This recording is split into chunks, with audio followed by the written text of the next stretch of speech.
자, 오늘은 우리 실론 파트 마지막 시간입니다. 21번째 시간이고요. 하나님의 사역 마지막 8번째 승리에 대해서 우리가 함께 나누고자 합니다. 오늘 주제는 일상의 죄악과 승리의 비결, 일상의 죄악과 승리의 비결이란 제목으로 함께 말씀을 나누겠습니다. 여러분, 신자도 죄를 짓습니까? 안 짓습니까? 짓죠. 예, 신자도 죄를 짓습니다. 그렇죠? 자, 신자도 죄를 짓는데 이 죄의 문제를 우리가 어떻게 할 것인가에 대한 답을 잘 알지 못하면 신자라 할지라도 죄로 말미암아 더 큰 어려움에 빠질 수가 있어요. 신자들은 사실 여러분 영적으로 사실 깨어 있는 자들입니다. 그렇죠? 세상 사람들은 죄에 둔감해요. 예를 들어 볼까요, 여러분? 자, 길거리 가다가 10만 원짜리 수표가 딱 떨어져 있습니다. 심판은 좀 큰가요? 5만 원, 5만 원짜리 종이가 딱 떨어져 있어요. 그럼 세상 사람들은 어떻게 합니까? 보통 얼른 주머니에 갖고 가죠, 그렇죠? 그렇죠? 그걸 줍는 거에 별로 그렇게 죄의식을 못 느낍니다. 근데 신자들은 어떻죠? 갑자기 혼란스러우시죠? 원칙적으로 그렇죠? 그 돈은 제 돈이 아니죠, 그렇죠? 그러니까 반드시 주인을 찾아줘야 하는 책임감을 느낍니다. 제가 하나 예를 들어볼까요? 옛날에 어떤 선교사님이 어떤 말씀을 한 적이 있는데, 길거리 가다가 예쁜 구두 주걱 뭔지 아시죠? 그 신사 신발 신을 때 그 뒤에 넣어서 이렇게 요만한 거 정말 예뻤더래요. 그 나무로 된 이만한 구두 주걱을 길을 가는데 산책 중인데 떨어진 걸 발견했답니다. 그래서 너무 예뻐서 그냥 무의식 중에 뒷주머니 다 꽂아놓고 집에 왔대요. 목사님이신데. 근데 문을 여는 순간 성령께서 그 마음 가운데 꽝 하고 뭔가 딱 감동을 주시는데 이런 말씀 주시더래요. 그거 네 거냐라는 말씀. 그거 네 거냐. 온몸에 전율이 일으키면 제 거 아닙니다. 그래서 가서 그냥 그 자리에 놓고 왔대요. 세상 사람들하고 우리는 여러분 그 죄의식이 다릅니다. 그렇죠? 그래서 여러분 죄의식의 성도들은 더 민감해요. 왜요? 이것이 하나님 앞에서 맞는 것인가 옳은 것인가를 늘 고민하기 때문이죠. 작은 행동과 작은 삶의 습관도 이것이 하나님이 기뻐하실 것인가에 대해서 늘 우리는 고민하며 살아갑니다. 왜요? 성경은요 구구절절 다 얘기하지 않아요. 담배 문제 교회 성경에 있습니까? 없습니까? 없죠. 그럼 담배는 피워도 되는 건가? 마약 성경에 있습니까? 없습니까? 없죠. 예. 성경은 구구절절 다 얘기하지 않아요. 삶의 원리를 얘기하고 그 원리 속에서 성령께서 우리에게 그것을 구체적으로 적용시켜 주실 뿐이에요. 그래서 여러분 신자들은요 훨씬 더 강력한 그 죄의식들을 갖고 있습니다. 죄의식이란 말은 뭐냐면 죄의 감각이란 얘기죠. 근데 세상 사람들은 그렇지 않아요. 사실은요. 이것이 누군가에게 해가 되지 않고 이것이 도덕적으로 혹은 양심적으로 내게 거리낌이 없으면요 크게 문제 삼지 않습니다. 문제는 무엇이냐면 이 양심의 문제가, 기준의 문제가 더 낮아지고 있다는 잘못인 거죠. 그렇죠? 낮아지고 있다. 이제는 동성애도 이게 뭐가 문제야? 그냥 그 기호의 문제지, 선택의 문제지. 그러니까 모든 양심과 모든 기준이 이제는 더 약화되고 있다는 게 문제죠. 거기에 입에되지 않으면 세상 사람들은 거기에 대해서 별로 큰 죄의식 느끼지 않습니다. 내가 무엇인가 잘못을 해도 들키지만 않으면, 발각되지 않으면 괜찮다고 생각하는 게 지금 시대의 어떤 사조라고 할 수 있어요. 성도는 그렇지 않죠. 우리의 기준은 뭡니까? 말씀이에요. 말씀. 그렇죠. 따라서 여러분 우리는 죄에 대한 감각을 더 가지고 있습니다. 문제는 뭐냐면 성도들이 이 죄에 대한 감각은 더 발달되는데 이 죄를 어떻게 해결할 것인가에 대한 방법을 알지 못하면 오히려 기독교인들이 더 큰 영적인 패배감과 우울증에 빠질 수 있어요. 왜? 사단은 계속해서 참소하거든요. 사단은 여러분 특별히 반복된 죄, 고착화되어 버린 죄, 우리가 이기지 못하고 있는 수많은 그런 습관화된 죄 앞에서 우리의 인격을 계속해서 공격하거든요. 그래서 여러분 교회 나오긴 나오는데 자유하지 못한 거죠. 늘 마음 가운데 우울과 고통 속에서 신앙생활을 하는 그런 성도가 될 수 있어요, 여러분. 그래서 여러분 이 죄에 대한 문제를 해결하지 못하면 영적으로 민감하고 탁월하다 할지라도 심각한 영적인 우울증과 소위 이제 디프레션이라고 하죠. 그런 낙심에 빠질 수가 있습니다. 오늘 그 얘기를 좀 하려고 합니다. 자, 신자의 삶 가운데 여전히 죄의 역사가 분명히 있습니다. 지난주 얘기했죠. 하나님께서 그 죄를 그냥 허용해 두시는 측면이 있어요. 그런데 왜 그렇게 하시냐면 우리가 믿음으로 그것을 정복하기 위해서 그냥 두시는 거예요. 이미 하나님께서 우리에게 구원을 주셨죠. 우리를 거듭나게 하셨죠. 우리의 신분과 소속을 하나님 백성으로, 하나님 나라 백성으로 바꿔주셨죠. 그렇죠? already 이미 그렇게 그 모든 것들이 주어져 있습니다. 그러나 but not yet 아직 그것이 완결되어 주어지지 않죠. 육신을 입은 우리가 영적인 하나님을 만나는 그날까지 육적인 과거의 옛사람들을 정복하기 위해서 그냥 우리의 옛사람을 우리 속에 그냥 두셨어요. 그래서 우리가 올해 삶의 방향성은 옛사람이 아니라 하나님께서 지으신 의와 진리와 거룩함으로 지으신 새 사람을 쫓아 살아야 되는데 그게 잘 됩니까? 안 됩니까? 잘 되시는 분들만 고개를 한번 끄덕여 주시기 바랍니다. 난 잘 됩니다. 저도 잘 안 돼요. 바울도 그랬어요. 여러분, 내 마음에 두 가지 법이 있는데 육신의 법과 성령의 법이 뭐한다? 막 싸운다. 근데 내가 죄의 법 아래로 사로잡는 것을 본다라고 얘기합니다. 오라 나는 곤고한 사람이라 누가 나를 이 사망의 몸에서 건져낼까라고 바울도 탄식하지 않습니까? 근데 8장에 대역전이 벌어지죠. 그러나 내가 그리스도를 말미암아 어떻게 해요? 하나님께 영광을 돌리겠다고 얘기하죠. 그럼에도 불구하고 우리를 의롭다고 말씀하신 하나님, 그럼에도 불구하고 나를 하나님의 선한 길을 인도하시는 그 주님 때문에 우리가 기쁨을 노래할 수 있는 것이지, 그렇죠? 날마다 승리하는 우리 자신 때문이 사실은 아니에요. 많은 신자들이 새 사람을 쫓아 살기보다는 옛사람, 옛사람을 쫓아 사는 경우가 훨씬 더 많기 때문이죠. 왜? 옛사람은 여러분 사실 우리의 육체의 쾌락과 연결되어 있기 때문이죠. 즉각적이죠. 새 사람이 주는 기쁨과 만족은요 천천히 옵니다. 영적인 기쁨들은 사실 천천히 와요. 그런데 육체의 쾌락들은 즉각적이죠. 그래서 사람들은 육체의 쾌락을 중심으로 살려고 합니다. 신령한 기쁨은 여러분 과정이 항상 필요해요. 그냥 주어지지 않습니다. 과정이 반드시 필요하고 그것을 인내라고 얘기합니다. 우리가 인내하고 인내하면 하나님께서 그 마지막 열차칸으로 우리에게 우리 주신 그 감정을 따라서 거룩한 기쁨을 느끼게 하세요. 시간이 걸리죠, 반드시. 많은 사람들이 신자라 할지라도 세상의 쾌락, 즐거움을 따라 걸어갈 수밖에 없습니다. 안타까운 건 뭐냐면 이 세상의 문화가 즉각적인 쾌락에 더 발달되도록 여러분 이 사회 문화가 발달하고 있죠. 그렇죠? 그래서 신자라고 할지라도 즉각적인 쾌락과 그 쾌락에 동반되는 죄악들을 따라서 걸어가는 경우가 훨씬 더 많이 있어요. 그래서 여러분 이 죄의 문제를 우리가 잘 다루지 못하면, 이기지 못하면 참 자유함을 누릴 수 없고 더 우리 안에 있는 그 영적인 민감함 때문에, 죄에 대한 민감함 때문에 더 큰 영적인 우울증을 가지고 살아갈 수밖에 없습니다. 이것을 여러분 잘 아셔야 해요. 자, 그러면 그 죄를 어떻게 이길 것인가? 여러분 우리 육신의 생각으로 죄를 이길 수 있습니까? 없습니까? 있습니까? 없습니까? 없어요. 불가능합니다. 우린 죄를 이길 힘이 우리 옛사람에게는 존재하지 않아요. 존재하지 않습니다. 그래서 여러분 반드시 우리가 죄를 지었을 때 반드시 어떤 과정을 해야 하냐면 회개의 과정이 필요해요. 회개의 과정이란 무엇입니까? 회개의 과정이랑 자, 첫 번째 회개 스타트 1번 오늘 본문 말씀이죠. 먼저 뭐하라? 하나님께 나와서 하나님께 뭐하라? 죄를 자백하라. 왜 자백하라고 할까요? 왜 자백하라고 할까요? 이 자백은 무엇이냐면 우리가 기본적으로 죄를 짓는 이유는 무엇이냐면 하나님과의 관계성에서 멀어졌기 때문이에요. 하나님과 점점점 멀어지면 하나님의 그 관계성이 약해지면 우리의 죄성과 정비례합니다. 바꿔 얘기하면 우리 관계성이 멀어지면 하나님으로부터 우리 죄성은 강화되고 세상을 더 사모하게 되고 사랑하게 돼요. 그러니까 여러분 그것을 하나님께 돌아와서 죄 자백한다는 것은 무엇이냐면 내가 잃어버리고 깨어져 버렸던 하나님과의 관계성을 회복시킨다는 의미가 있습니다. 더 돌아와서 죄를 이길 힘이 나한테 없다는 것을 인정해야 돼요. 그래서 바울도 뭐라고 얘기합니까?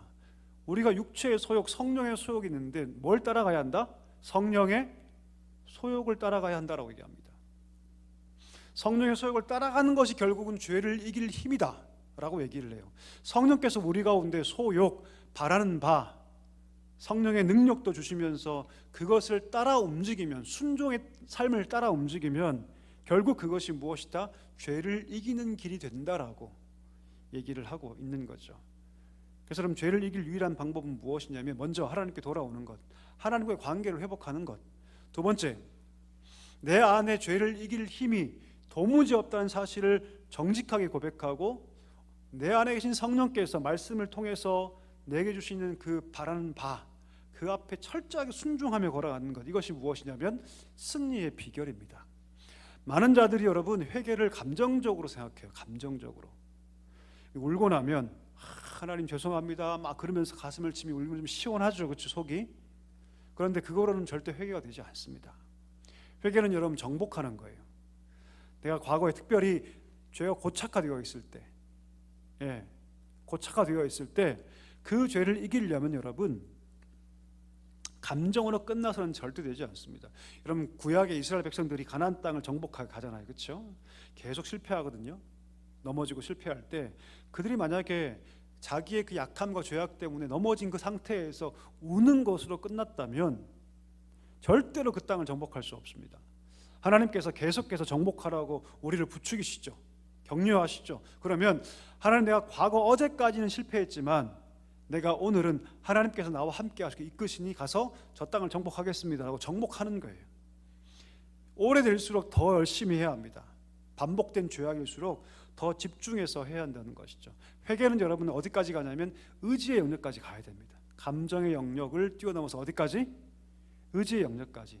내가 진짜 회개했느냐 라고 할 때 내 의지의 영역에서 무엇인가 변화가 일어나지 않고 그 의지가 따라온다는 것은 결국 그 삶의 자리가 바뀐다는 것을 의미하거든요.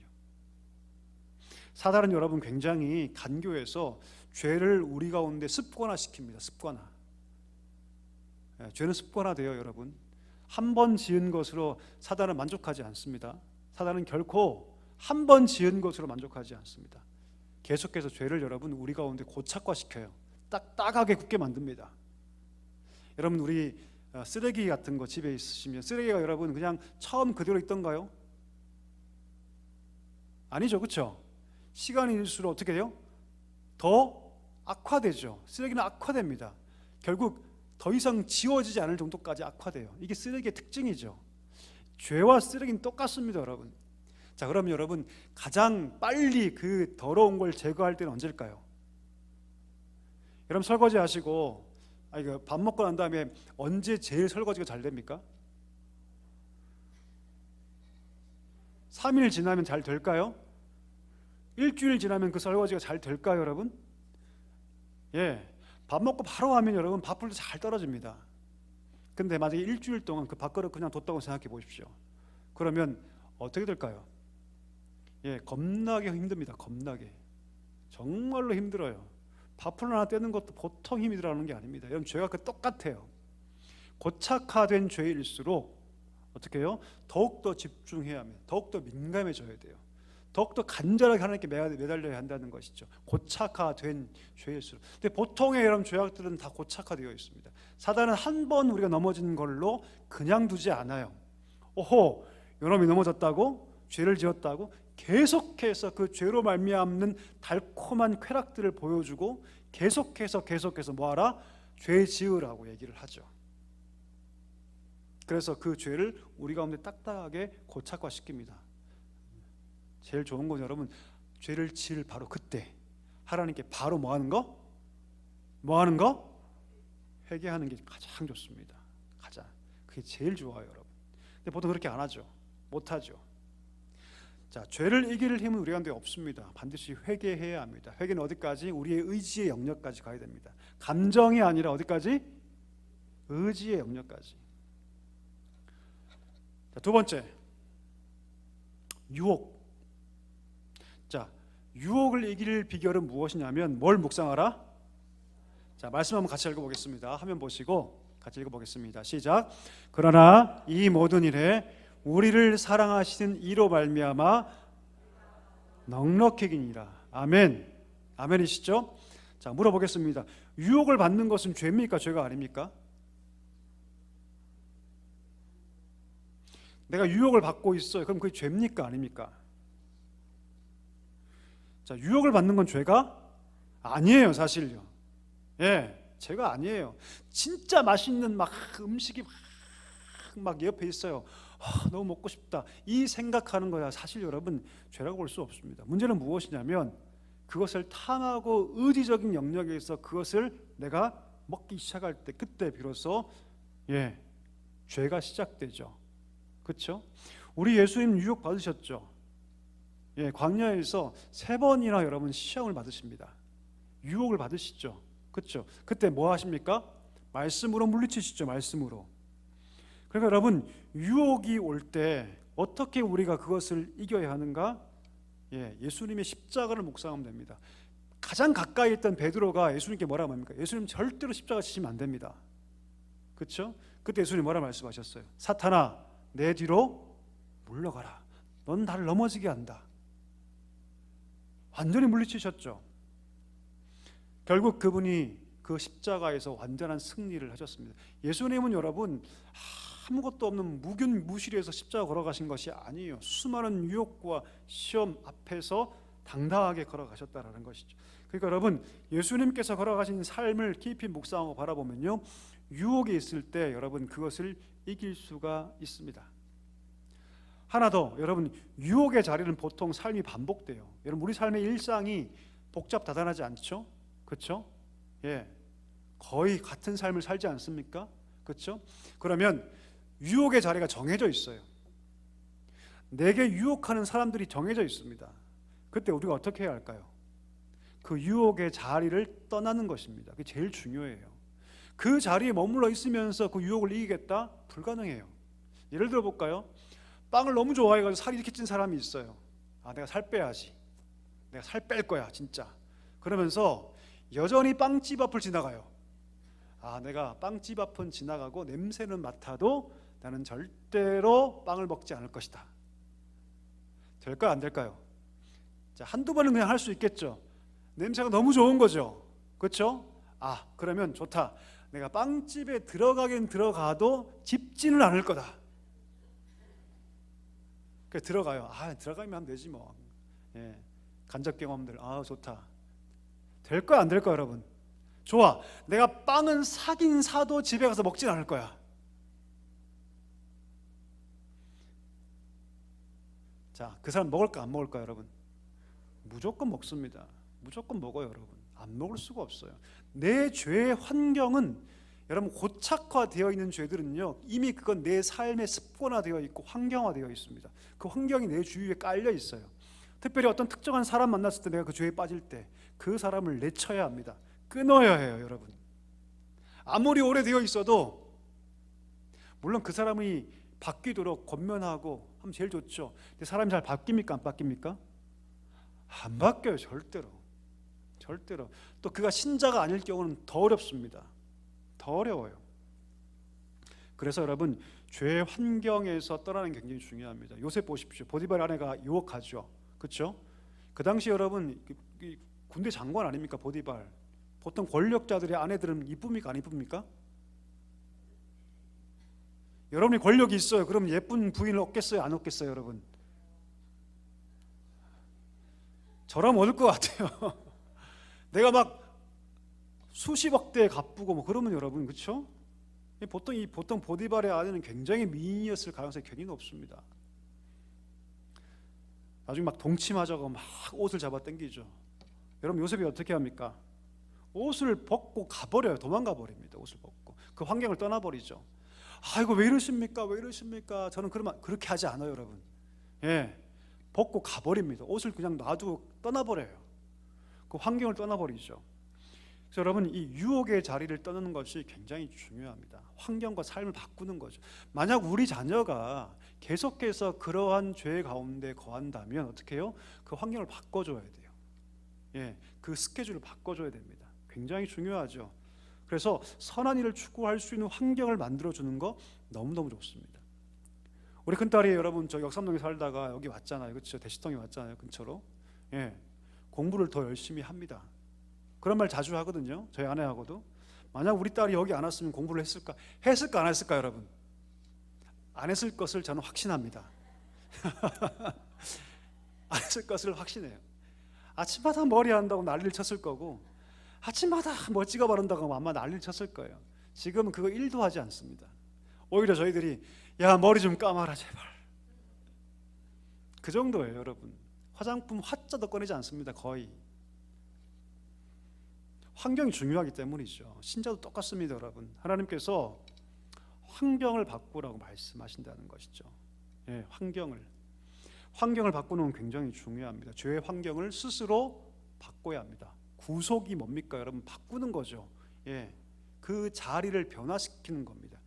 내 삶이 계속해서 죄의 환경과 상황 가운데 계속 거하고 있다면 그거 바꿔야 됩니다. 사람이면 사람을 바꿔야 되고요, 어렵더라도 환경이면 환경을 바꿔야 됩니다.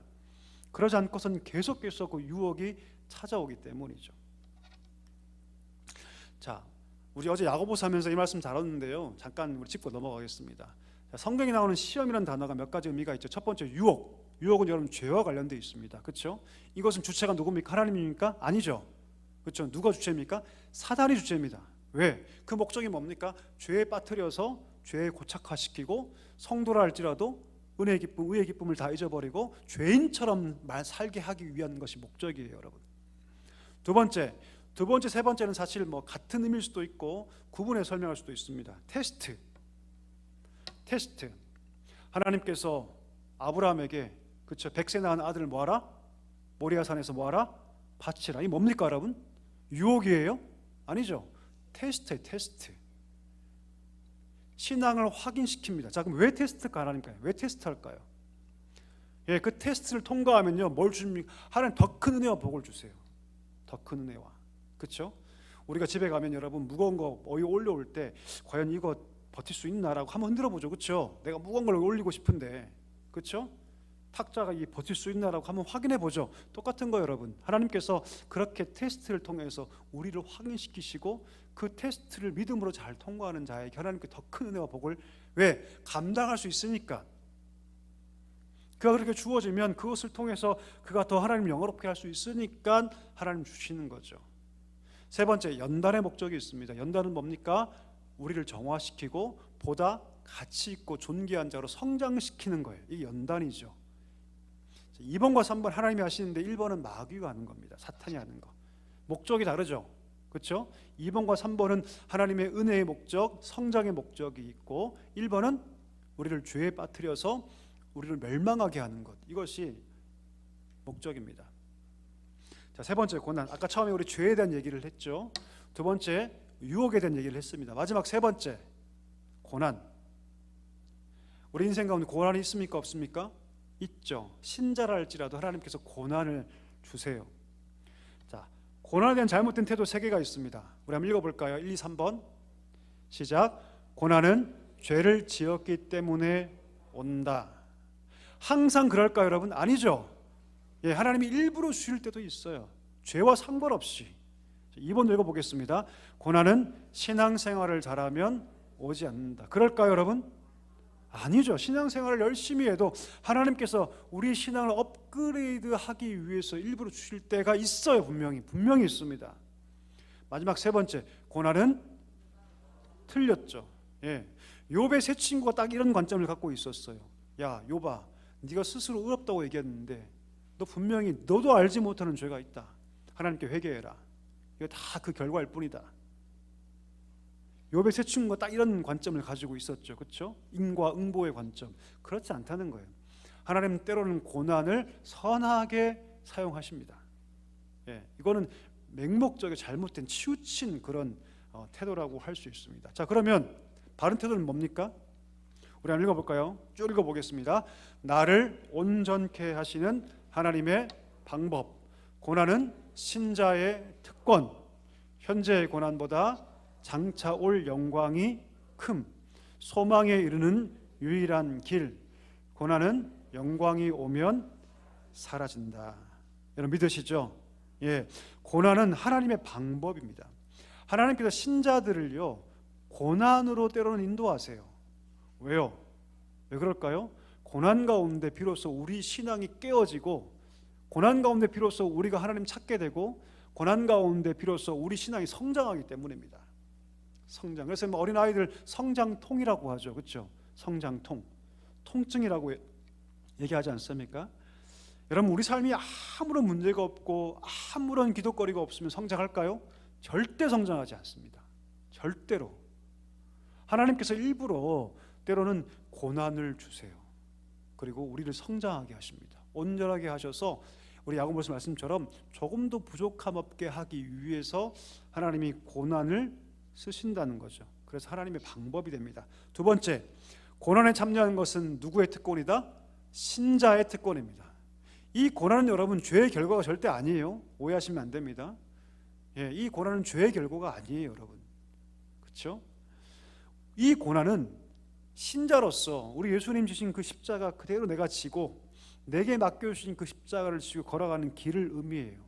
근데 이것은 여러분 신자만이 할 수 있습니다. 불신자들은요 죽었다 깨어나도 할 수가 없어요. 그리스도의 고난에, 복음의 고난에, 신자의 삶의 고난에 절대로 비신자도 참여할 수 없습니다. 이게 왜 특권이냐면 3번과 연결되어 있어요. 그 고난의 마지막이 뭐기 때문에? 영광이기 때문입니다. 영광이기 때문이에요. 자, 고난은 여러분 영광이 찾아오면 다 사라집니다. 그래서 여러분 예수님 다시 오시는 그날 영광 가운데 오실 때 이 땅의 모든 고난들이 다 사라지고, 계시록에 보면 눈물도 없고 아픔도 없고 애통도 없고 곡하는 것도 없는 그곳에서 우리가 영원히 하나님을 예배하며 살 수 있는 삶으로 바뀌게 되는 것이죠. 자, 그래서 여러분 바른 성경적 시각, 그러면 1번 읽어볼까요? 같이 시작. 하나님은 고난을 아시고 우리의 고통을, 우리와 고통을 나누십니다. 하나님이 고난을 다 아세요.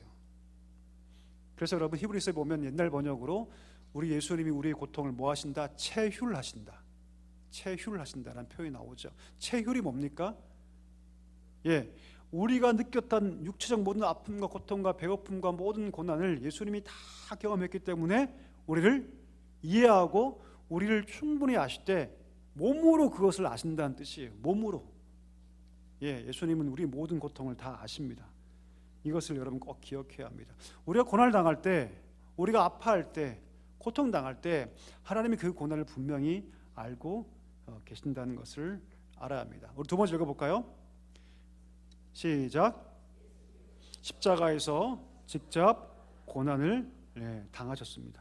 십자가만큼 큰 고통이 세상에 어디 있습니까? 그렇죠? 로마의 가장 끔찍한 형벌 중에 하나가 뭐냐면 이 십자가형입니다.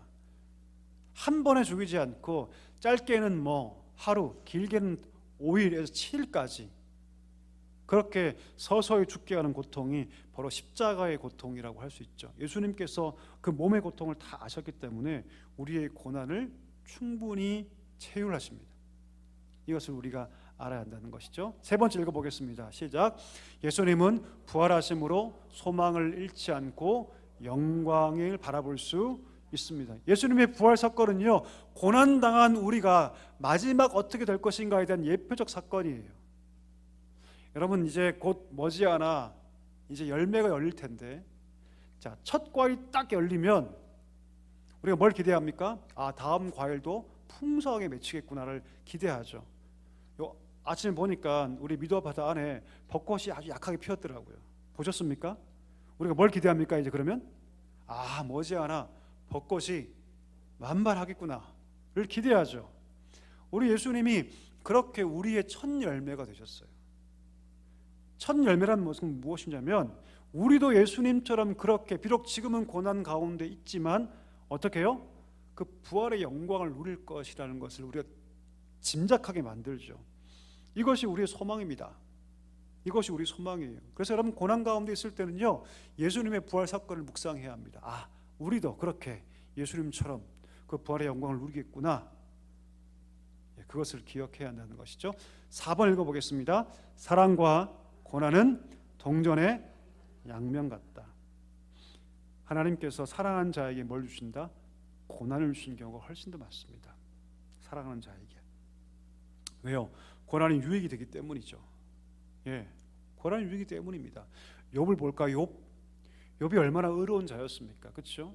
잔치가 끝나면 행여 그 잔치 속에서 우리가 범죄했을까 봐 자기 아들 다 모아놓고 하나님께 제사했던 그런 사람이었습니다. 그렇죠? 그에게 뭘 주십니까? 고난 주시죠. 고난의 과정이 얼마나 힘들었습니까? 아이가 다 죽죠. 온 몸에 정말로 말할 수 없는 고통이 찾아오죠. 가장 친했던 친구들이 막 회개하라고 하면 날 막 뭐라고 하죠. 그렇죠? 부인은 뭐라고 얘기합니까? 하나님 저주하고 죽으라고 막 그러죠. 그렇죠? 근데 이 모든 과정이 다 끝난 다음에 욥이 뭐라고 얘기합니까? 내가 귀로만 들었었는데 이제 눈으로 주님을 보게 됩니다라고 얘기하지 않습니까? 그렇죠? 내가 귀로만 들었는데 이제는 눈으로 내가 하나님 보게 됩니다라고 얘기하지 않습니까? 고난이라는 과정은 사실 힘들고 어렵지만 그러나 하나님이 사랑하는 자에게 그 고난을 주셔서 고난의 유익을 알게 하신다는 것이죠.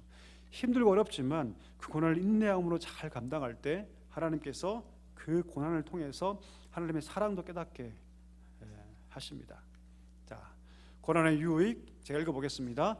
고난을 통해서 우리는 불순물이 제거되고요, 온전하게 되고 진정한 그리스도임을 확인할 수 있게 된다. 아멘이시죠? 아멘이시죠? 두 번째, 같이 한번 읽겠습니다. 우리는 고난을 통해서 내 신앙, 자신의 신앙을 점검할 수 있다. 세 번째, 고난을 통해서 하나님을 의지하는 법을 배우며 겸손하게 된다. 네 번째, 고난을 통해서 타인을 이해하게 된다. 고통을 모르는 분들은 여러분 고통당한 사람을 이해할 수가 없어요. 그렇죠? 고난을 통해서 똑같은 고난의 현장 가운데 있는 사람들을 우리가 이해할 수 있게 되는 것이죠. 다섯 번째 읽겠습니다. 고난을 통해서 복음을 증거하게 된다. 고난은 여러분 강력한 복음의 도구가 됩니다.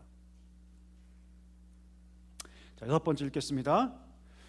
고난을 통해서 이 세상이 타락한 세상임을 깨닫고 앞으로 올 하나님의 나라를 열망하게 된다. 고난은 여러분 내 생각과 내 사고와 삶의 방식이 너무나 이 땅에 고착되어 있다면, 이 땅만 바라보고 있다면 고난을 통해서 이 세상이 영원하지 않구나, 이 세상이 헛된 것이구나, 그리고 더 나아가서 다시 오실 주님을 사모하게 되고 영원한 천국을 사모하게 되는 그런 효과가 있습니다. 고난이 없으면요 우리는 이 땅의 것을 다 좋아하게 되고요, 이 땅의 것에 여러분 창념하게 됩니다. 붙잡히게 돼요. 그러나 고난을 통해서 이 땅의 모든 것을 여러분 우리가 벗어버리게 되고, 비록 우리 몸은 이 땅에 있지만 주님의 나라를 사모하는 백성으로 살게 된다는 것이죠. 자, 결론입니다.